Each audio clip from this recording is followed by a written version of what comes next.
జగమంత కుటుంబం నాది, ఏకాకి జీవితం నాది, సంసార సాగరం నాదే, సన్యాసం శూన్యం నావే.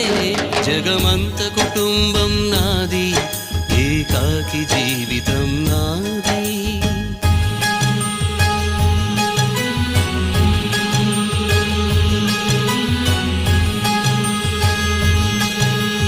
కవినై కవితనై భార్యనై భర్తనై, కవినై కవితనై భార్యనై భర్తనై, మల్లెల దారిలో మంచు ఎడారిలో, మల్లెల దారిలో మంచు ఎడారిలో, పన్నీటి జయ గీతాల కన్నీటి జలపాతాల, నాతో నేను అనుగమిస్తూ